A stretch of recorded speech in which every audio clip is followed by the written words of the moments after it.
د رسول الله صلی الله علیه وسلم د ماشوموالي د وړوکوالي زندگی هغه شروع او په دې ټولو کې نبی صلی الله علیه وسلم نخې راښکاره کېدې چې دا معمولی انسان نه ده چې کله ابو طالب د بحیرا راهب په مشورې باندې رسول الله صلی الله علیه وسلم د نیمې لار نه را واپس راولګ مدینه ته چې کله ابو طالب مدینه ته راغله د رسول الله صلی الله علیه وسلم تر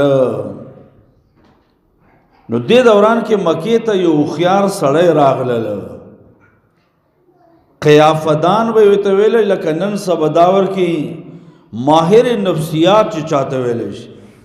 چې سړی وګوري دغه علامات دغه نخې مخ سترګې نو دغه نڅ معلومات هغه حاصل کړي نو مکې ته یو ډیر خيار سړی راغله فراست والا او خیارتی والا سړی راغله او دا مشهور سړی و خلکو و ماشومان و رسته د ما دا بچی وګوره ما دا نوسه وګوره ناغه به شهر دا سړی دا به آینده زمانه کې یو غسناک سړی به نه و یا به د علامات دا سیدی چې دا ډېر لایق او خيار بهادر انسان به نه جوړ چا به وکړه یاره دنه به په مستقبل کې یو لیډر او ډیر عظیم رهنما جوړي بهر صورت ابو طالب هم د خپل وراره د موږ رسول الله صلی الله علیه وسلم دا ویر وستل هغه ته مخ ته ودرول ناغه چې وکتل د رسول الله صلی الله علیه وسلم په مخ مبارک کې ډیر لوی اثر الله جوړه وړوکوالی نه پکې اثر او دا به خيار خلکو پیژندل نو دا او خيار سره چې دا په یو مخ نبی صلی الله علیه وسلم ته کتل په یو مخ باندې په دې کې دا سړی چې د چا سره په خبره کې مشغول شو نو ابو طالب پوښو دا خپل وراره رسول الله صلی الله علیه وسلم دایته نه راخ کله ځان ته هغه چې توجه شو بیا پسې اوازونه کې اين الفتى اين الفتى لکه هغه ماشوم څه شوی معنا ماشوم دل شي لاړو ابو طالب ته حال نوی او دایره د شخص نه دا بد نظر په ولګي دکا په یو مخ باندې د ما وراره ته ګوري د نوغه ته د سړی بیا وی چې اين الفتى هغه ماشوم څه شول فوالله ليكونن له شان قسم په الله د معمولی حال نه دا ډیر لو شان والوي دا ډیر لو شان والا بهر صورت د رسول الله صلی الله علیه وسلم د وړوکوالینا الله د قیافدانو د فراست والا د خلونم دغه پیشنګوي راوخه و د بادشاہانو د خلونم و د يهودو د خلونم الله راوخه و او د نصاراو نم راوخه و لکه سره بحیرا راهب هغه ویلیو چې دا د دې امت رسول الله دا معمولی سړی نه ده نو نبی صلی الله علیه وسلم کې الله ډیر اخلاق ډیر صفات د وړوکوالي نه یخو بعض صفات یو صفات پکې الله د وړوکوالي نه رسول الله صلی الله علیه وسلم کې دا یخو چې هغه الله د شرک نه بچ کړو او دا ټول انبیاء علیهم السلام ځکه انبیاء علیهم السلام د نبوت نه مخکې او بعد الله د واړه او د غټو ګناهونو نه بیا شرک دا خو د ټول نه لوی قبیحه او بد او ناکاره ګناه ده انبیاء علیهم السلام ته الله ساتي رسول الله صلی الله علیه وسلم ته الله ساتله و دا کمال د وړوکوالي نه پکې الله یې خو دویم لوی صفات په نبی صلی الله علیه وسلم کې د بردباری د حیا او د صبر صفات او دا به کله لیدل شو دا به هر وخت معلومه دله د روټۍ په وخت کې چې کله به د ابو طالب په کور کې روټۍ ته کېناسته نو ګوره چې ډیر غربت وختو روټۍ به ډیر نه پورا نه ملاوي دا نور خوراک څخه به پورا نه ملاوي خو چې کله وړو ته روټۍ مخې ته کېږي چې نو ګوره هغه یو شور شغب جوړ کی دانګ هغه ته او کنه ملاوي کې بیا ژاړي چغې وهي رسول الله صلی الله علیه وسلم وړوکوالي نه دا نه کړه ماشومان په منډه کې روټۍ ته نبی صلی الله علیه وسلم ناس او خپه قلار بلاړ کله هغه ته روټۍ پاتې هم نشو خو نبی صلی الله علیه وسلم دا واړو بیا ورځ ابو طالب چې لکه د ما د وراره ته روټۍ به لګو ځکه د ډیره زیاته حیا ده ډیر زیات صبر ده د وړو په شان دی خو نه ده چې منډه ووهي او واړه پرېږده په غټو کې الله دې چېرته مه بیایه په شادي حال ته چې روټۍ شوي وي او کوم حال واړه نه غټ کوم حال جوړوي حیران به پاتې شي نو دا وړوکه بیا ډېر زیات وي رسول الله صلی الله علیه وسلم کې د وړوکوالي نه دا کمال و چې په هغې کې صبر او حرص په هغې کې الله نه ویښه بل د نبي صلی الله علیه وسلم یو بل غټ صفت دا و چې ګوره دا ماشوم چې سهار د خوب نه راپاتې دي نو دا سترګې هم خیرنې وي او ویښته یې داسې ببر وي خړ پړ وي رسول الله صلی الله علیه وسلم کې الله د اول نه دا کمال یخی و چې یصبح دهینا کهیلا چې راپورته به شو د خوب نه نو نبی صلی الله علیه وسلم سر داسې و چې تا به وي چې دې ته تیل ویل کړي غوړ کړی او داسې به سترګې وي چې تا به وي چې تا ته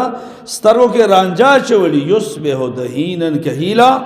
سترګې به یې مزېدارې وي لکه تورې شوې په رانجو او ویښته به یې داسې و لکه غوړ پړ ولي نبی صلی الله علیه وسلم دا د رسول الله صلی الله علیه وسلم د وړوکوالي نه الله دا صفات په هغه کې ایښي وو بل د نبی صلی الله علیه وسلم کې یو لوی غټ صفت د وړوکوالي نه دا و چې هغه به رښتیا ډېر زیات وی لم یک ځکه د هغه په باره کې لم یکذب قطو رسول الله صلی الله علیه وسلم چېرته هم دروغ نه ویل دغه وجه وه دا صدق چې دا ډېر ښایسته صفت ده او دا چې چا کې الله پیدا کړي په ده کې ډېر ښایسته نور صفتونه پیدا دروغو د نه ویلو د وجه نه کېدای شي وقتي طور باندې انسان ته نقصان ملاو شي خو نور داسې صفات په انسان کې پیدا کېږي چې کمال ته سړی پرې رسي دې وجه نه رسول الله صلی الله علیه وسلم ما او تا ته امت ته تعلیم را کړې ده چې ان الصدق یهدي الی البر دا نیک رښتیا ویل دا سړی نیکی ته رسوي و ان البر یهدي الی الجنه او په نیکی باندې سړی جنت ته رسي او دا نبی هم فرمایي و ان الكذب او دا دروغ چې دی یهدي الی الفجور سیدا په دروغ باندې په یو ځای کې ته ځان بچ کې خو دې دپاره بیا ته نور شل دروغ نور وایې یو دروغ پټولو لپاره نو دې دروغ انجام اخیری ګناه ده ګناه انجام هغه جهنم ده نبی هم فرمایي نو په نبی صلی الله علیه وسلم کې دومره رښتیا وو چې د جاهلیت دور هغې کې دومره زیات نبی صلی الله علیه وسلم کې وو چې نبی صلی الله علیه وسلم ته نبوت نه ده میلاو خلکو کې څه مشهوره په الصادق باندې چې ډېر رښتونی ده ډېر رښتونی ده بل په نبی صلی الله علیه وسلم کې یو صفت دا و چې هغه کې امانتداري وه د امانتدارۍ دومره صفات به کې وو چې خلکو به هغه وخت کې خپل امانتونه راخیستلو لکه نن مونږ ګورو چېرې کوم ځای کې به دې مونږ دا مال ډېر محفوظ وي مونږ دغه ټایټ چې دي دا بیا پر بار ملکونو ته لګي مالونه دې ده کې غلا غلطۍ کوي او بیا بار ملکونو چې هغه کې مالونه ډېر محفوظ دي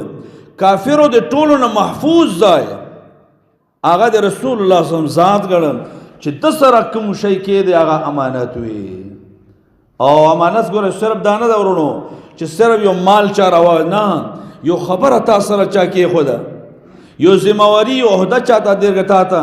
ته چا مدرس کې په یو مدرسې کې استاد یې کړلې ته د دو دا ماشومان دا تا سره امانت ده دا وخت تا سره امانت ده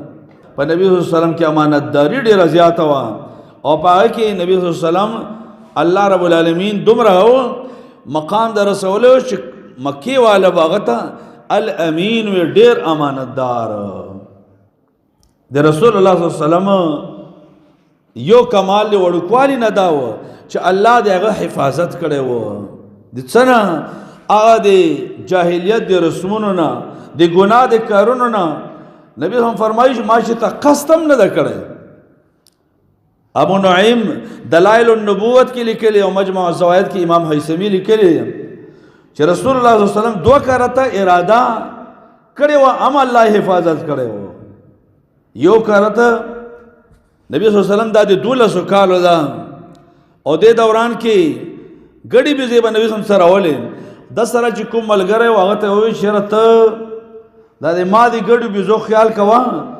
زه ګورم ما تر اوسه نه دی لیدلی چې دا واده څنګه وي نو هغه ویل چې ځه ته لاړ شه رسول الله صلی الله علیه وسلم فرمایي شپه وه زه راغلم ګډې بېزې مې ملګري ته حواله کړې چې کله د مکی اولینی کورونو ته راغلم په دې کې واده جوړو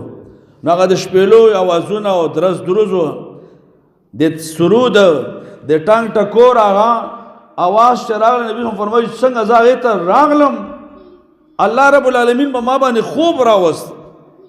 او رسول الله صلی الله علیه وسلم وده شول تر دې چې ما هیڅ ونه لید بلکې نبی صلی الله علیه وسلم فرمایي فوالله ما ایقظني الا مس الشمس قسم په الله زه اله راویښ چې د نور د تاو په ما باندې ولګېد نو اله زه راپورته شوم او ما هیڅ ونه لید چېرې دا څه وي ځکه ټانګ ټکور دا د اسلام سره تصادم د رسول الله فرمایي دا ګانې بجانې دا په انسان کې منافقت داسې راژوندی کوي لکه سره دا سبزۍ ته اوبه ورکړي هغه تازه وي نو نبي هم فرمایي په ما باندې الله خوب راوست سهار چې لاړم ملګري مې راته پوښ وکړه چې تا وایې چې زه واده ګورم واده څنګه و ما ورته وویل چې قسم په الله ما خو هېڅ نه دي لیدلی فوالله ما ایقظني الا مس الشمس د نور دا تپش ما زه راویښ کړم ما ته خو پته ونه لګه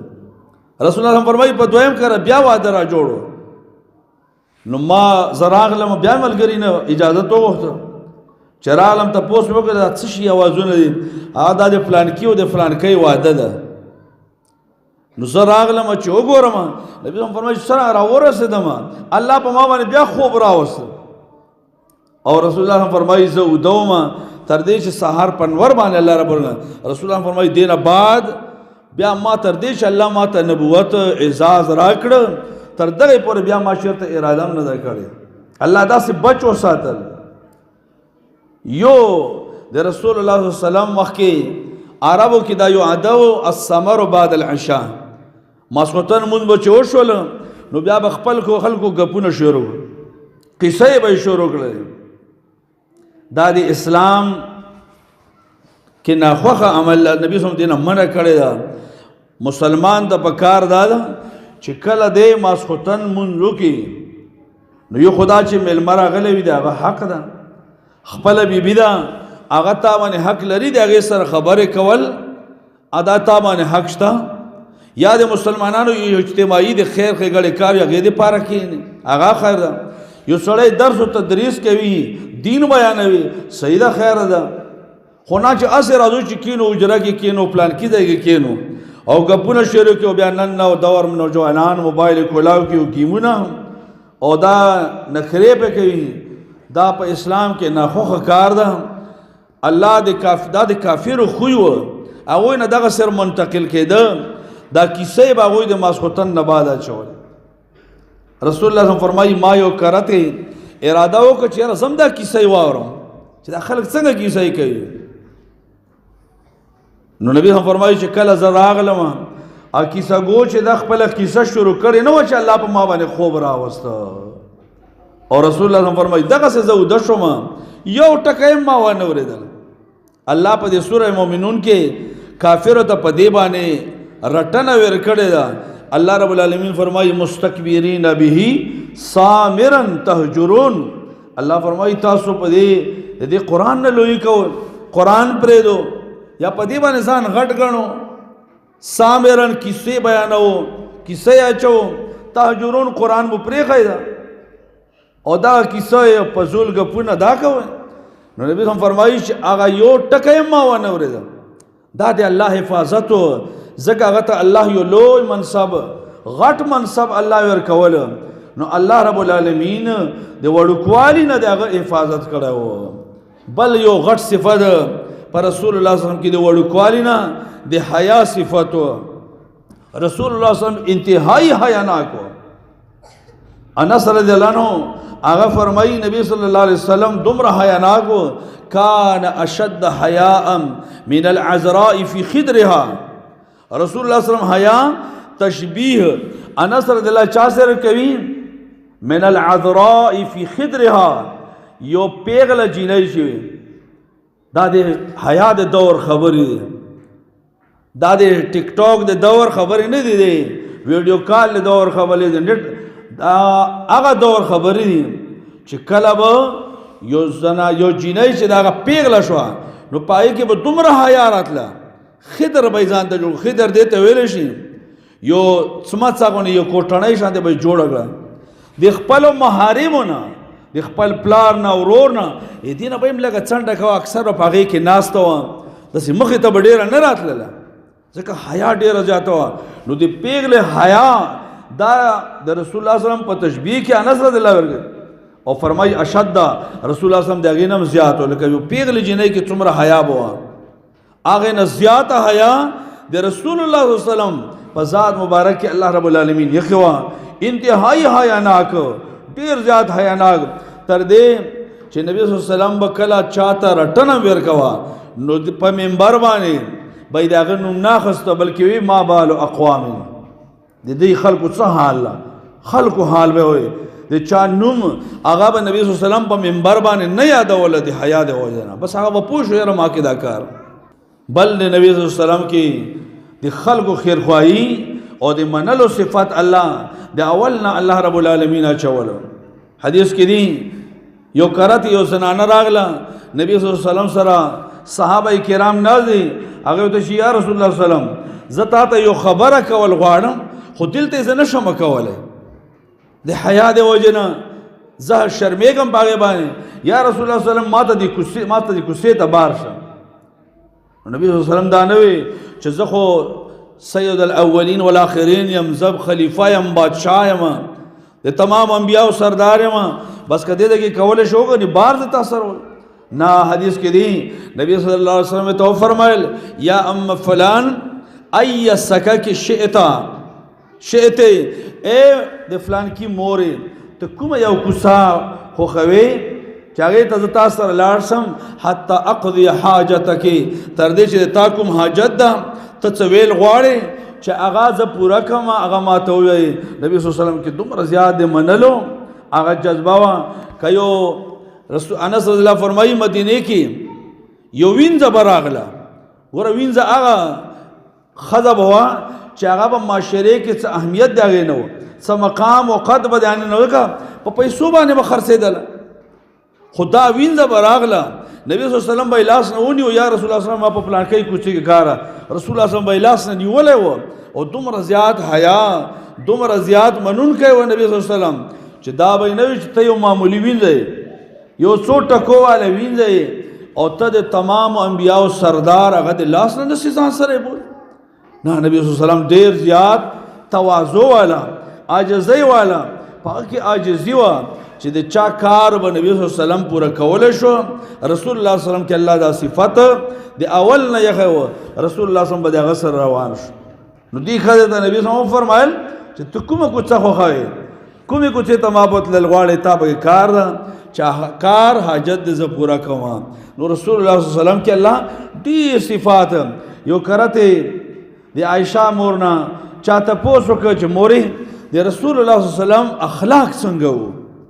هغې ورته وایي کان خلقه القرآن د نبي صلی الله علیه وسلم اخلاق قرآن و قرآن د نبي صلی الله علیه وسلم مقصد څه ده مقصد دا چې قرآن کې کوم ښه خویونه الله ذکر کړي چې دا وکړو دا وکړو دا کوو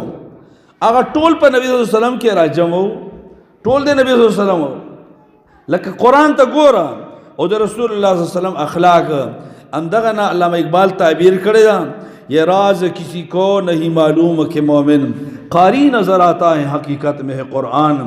دا راز چاہتا نه دا معلوم چې دا قاری دی نبی صلی الله علیه وسلم د دور دا حقیقت کې قرآن دا قرآن چې څه ویلی دی په دې قاری کې هغه موجود دی الله رب العالمین د ممکن دا صفات پیدا کړي او بختور هغه انسان دا چې په ډیرو صفتونو کې نبی صلی الله علیه وسلم سره ملاو شو نبی صلی الله علیه وسلم کې الله ډیر ښه اخلاق ښه نرم خویي عبادت جهاد علم دعوت ډیر صفات الله چولیو نو چې چا په ډیرو صفاتو کې نبی صلی الله علیه وسلم سره مشابهت وشو دا بختور انسان دا الله رب العالمین متاسو کې پیدا کی وما ذلك علی الله بعزیز الله باندې دا ګران نه دا